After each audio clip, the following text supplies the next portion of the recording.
Good, happy Thursday evening. I'm Riley King, and welcome to your 9 p.m. news and weather. Let's get started. First up, man shot in Manchester dies of injuries.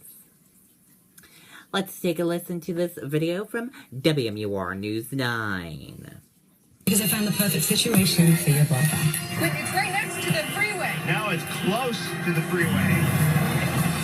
It's right next to the train. Speechless. Series premiere Wednesday, September 21st on ABC.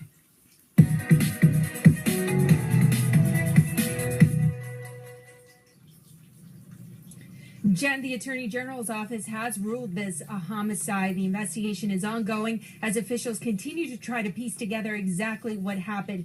This was the scene last night at that intersection of Merrimack and Beach Streets at about 6:45 p.m. when the shots were fired. The man shot was identified as 25-year-old Jonathan Vasquez Ojeda. He died last night at the hospital. Neighborhood residents are quite on edge. There have been several reports of shots fired in the area in recent days. As far as the homicide goes, an autopsy was conducted today. The cause of Mr. Vasquez Ojeda's death was a gunshot wound to the chest, and he certified the manner of Mr. Vasquez Ojeda's death as a homicide. It terrifies me, especially for people with children, and we got to park right down the street. You got kids riding their scooters. It's absolutely horrible. Again, the investigation is ongoing. Anyone with more information is being asked to call Manchester Police. For now, we're live in Manchester and Alcofunema, WMUR News 9. Okay, and there you go on that report.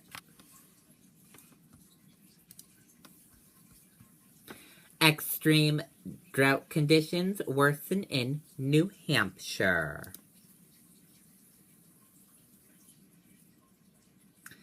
Let's take a listen to this video from WMUR News 9. Lease now at the even better price of $99. Better yet, lease the 2017 Tucson for only $169. The Thompson Auto Group.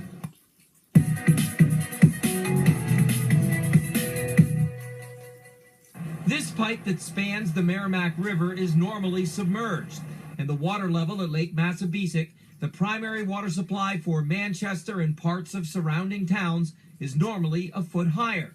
Still, officials in the area say there is plenty of water and are at this point only asking for some voluntary conservation measures.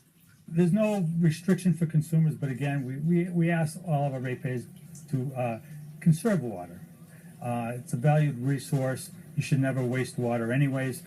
Normally, the water level for Lake Massabesic at this time of year is up to this grass line, but that's where it is today. Low water levels have prompted officials to close 2 boat launches on Massabesic as drought conditions continue to expand west across the state.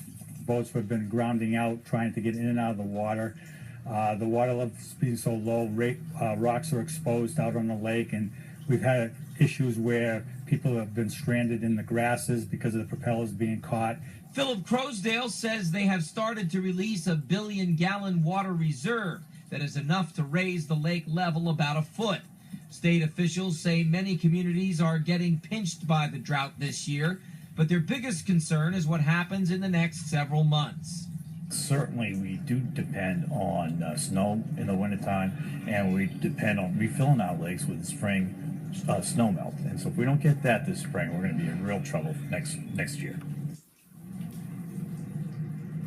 James Gallagher says that the short-term forecast isn't good either, and these dry conditions are expected to be around for a while. Putting live in Manchester, I'm Andy Hirschberger, WMUR News 9. Okay, and there you go on that report.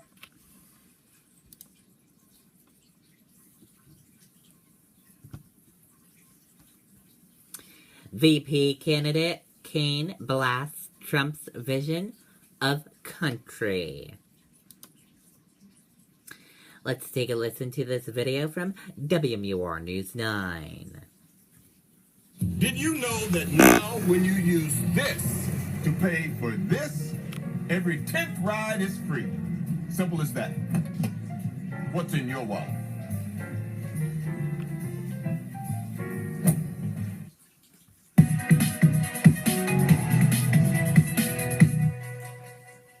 Hampshire is really important. Granite State, you guys are really, really important. On his third trip to this battleground state, Senator Tim Kaine rallied supporters in Exeter, holding up Clinton's book, Stronger Together, next to Trump's Crippled America, to underscore the difference in their visions. This is a view that is a view out of the penthouse of the tall tower, right?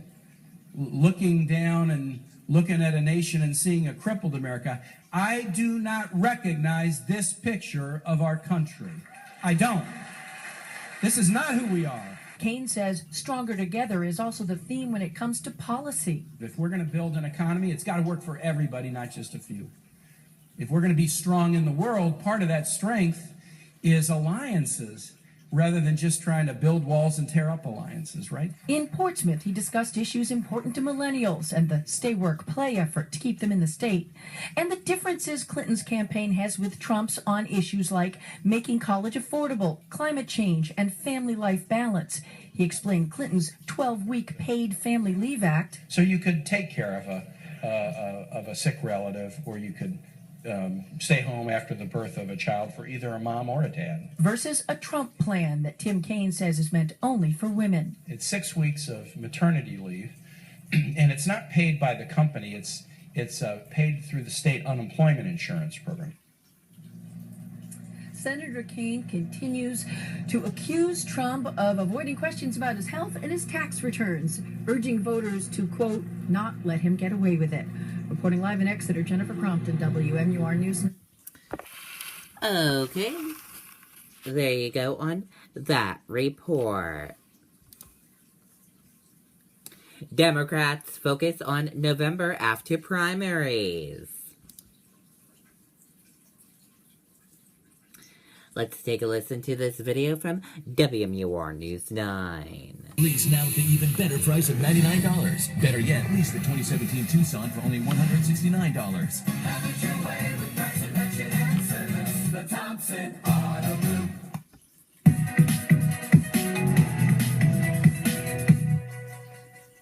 Democrats didn't have too much to patch up after a relatively quiet primary season, but they gathered for their unity breakfast today, ready for November and their Republican opponents.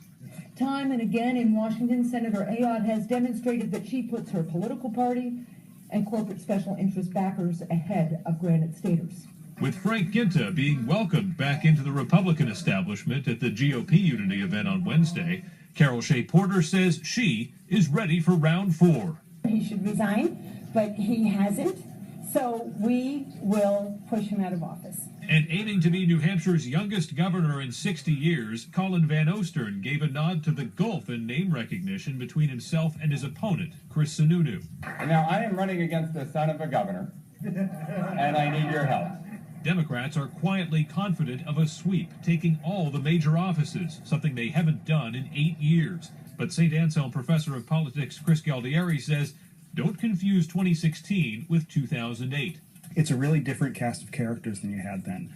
You had a very popular Democrat at the top of the ticket in Barack Obama. You had John Lynch, who is probably one of the most popular politicians New Hampshire has seen. At this point in 2008, on favorability in New Hampshire, Barack Obama was at 53%, John Lynch an astronomical 73%, and Jeanne Shaheen 47%. The latest Granite State polls for 2016 put Clinton at 36% favorability, Van Ostern at 15%, and Hassan at 52%. I think it's going to be a heavier lift than it was 8 years ago. But nonetheless, one that is very much a possibility. Insiders on both sides say the performance of the presidential candidates down the homestretch will be critical in determining those down-ballot races. Adam Sexton, WMUR News 9. Okay, and there you go on that report. Hillary Clinton calls time off campaign trail for pneumonia a gift. Let's take a listen to this video from ABC News. The better it works. Retinol correction from Rock. Methods, not miracles. We turn now to the race for president. Hillary Clinton back on the campaign trail, coming out to the James Brown song, I Feel Good. Clinton taking the stage in North Carolina and what she revealed today about what she's not good at. And Clinton knows full well this race in recent days has tightened dramatically. A new national poll out just as we come on tonight showing Clinton up by just 1 point, 41-40 within the margin of error. And our Cecilia Vega asking Clinton tonight about a race where she had the lead, now a dead heat. Her first appearance back on the campaign trail today, and Hillary Clinton walked out to that new song. James Brown's I Feel Good. Just about every move she made today designed to show just how good she's feeling. Before she boarded her plane bound for North Carolina, a smile and a thumbs up. Okay, and there you go on that report. Good to see her back on the campaign trail after being sick for a little bit. Asia higher. ASX up 0.9%. Nikon up 0.3%. Socorro, China, Taiwan closed. Asian markets opened higher on the final trading day of the week ahead of next week's key central bank meetings in the U.S. and Japan.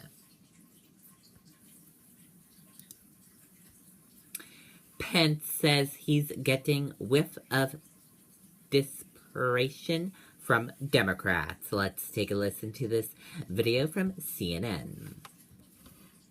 Hey, Geico. Click today to see how much you could save. Now, Donald Trump's running mate, Mike Pence. And Governor, thank you so much for being with me tonight. I appreciate it. Good to be with you. So Donald Trump is saying the economy is going to grow 3.5% on average. He says it'll ramp up to 4%. He says possibly more than that. Yeah, maybe more. Obviously, you look back. That hasn't happened since the late 1990s, which was, of course, a bubble for this economy. What makes you believe you can accomplish that sort of growth? Well, I think the truth of history is that when you let people keep more of what they earn, you lower marginal tax rates, you roll back excessive regulations, you unleash the power of American energy, this economy comes roaring back and roaring back very quickly, Aaron. We saw it happen in the days of Ronald Reagan. Frankly, we also saw it happen in the days of John F. Kennedy. The truth is that lowering marginal rates under the Kennedy administration, under the Reagan administration, transformed the American economy, and Donald Trump and I are confident that this struggling economy today, where it's literally the slowest economic recovery since the Great Depression, will come roaring back when we put... Okay, and there you go on that report.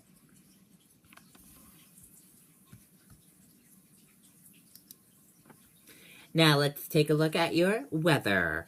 Here's a live look on radar right now. As you see on radar, we have a few clouds and clear skies for your evening.